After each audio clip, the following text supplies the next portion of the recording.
Vraiment, si on m'avait dit que j'allais devenir ça en école d'ingénieur, je pense que je l'aurais même pas cru. Hello et bienvenue dans le jour 5 de mon calendrier de l'Avent de mes anecdotes étudiantes. Et aujourd'hui, je vais vous parler de comment je suis devenu une pseudo-star dans mon école d'ingénieur. Mais avant, moi je m'appelle Rocha, on parle d'actu et de vie étudiante, du coup, abonne-toi pour plus de contenu. Alors, je remets un peu de contexte et j'arrive en école d'ingénieur à Centrale Lyon, juste là, en 2019.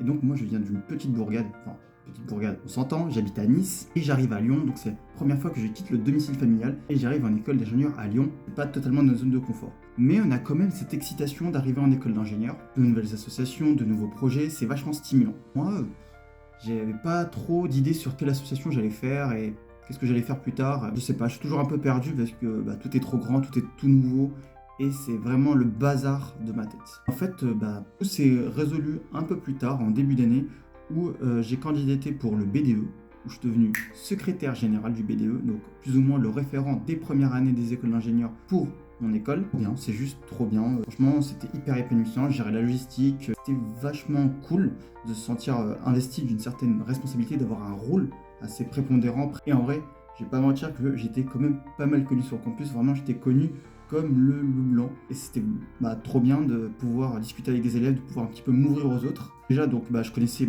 quasiment tous les premières années des assos, donc à peu près 200 élèves. Déjà, c'est trop bien d'avoir un réseau comme ça. Le Covid est arrivé au campus et j'ai même aidé la vie associative à reprendre sur le campus, mais ça, c'est une autre histoire et je vous en parlerai si vous en avez envie. Dites-le moi en commentaire. Et ce qui était bien, c'est que j'étais vachement content d'être en école d'ingénieur. J'étais vachement fier parce que mes parents, ils n'ont pas fait forcément de grandes écoles, de grandes études. Et être en école d'ingénieur, ça me donnait envie de montrer aux autres que tout était possible. Et même, j'étais fier de montrer aux gens que j'étais en école d'ingénieur. Je peux jouer un rôle, montrer aux gens que c'est trop cool cette école, c'est trop bien. Et vraiment, je voulais devenir un peu représentant de cette école. Et du coup, il y a plein d'opportunités qui me sont présentées à moi. Et j'ai fait plein de vidéos pour eux, que ce soit cette vidéo, et ça.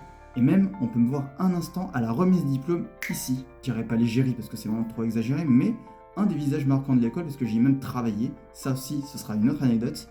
En école d'ingénieur, tout est possible. Question de chance, il y a aussi une question de motivation, d'investissement. C'est un mélange de tout ça. Je me disais pas, je vais devenir une égérie dans mon école. Et surtout, qu'on arrive à promouvoir cette image-là. J'arrive à transmettre mes messages, donc c'était vraiment ultra motivant. Et aider aussi les futurs étudiants, parce que vraiment, c'était ça qui me drivait. Et ça aussi qui me drive actuellement pour ce contenu. C'est quoi les questions d'aujourd'hui, les questions de demain, les questions qu'ils ont actuellement aidé sur l'orientation. J'ai eu l'opportunité de faire ça en école d'ingénieur. C'était juste le kiff total. Et vous, c'est quoi le truc le plus fou que vous ayez fait en école ou en études sup? Dis-le moi en commentaire.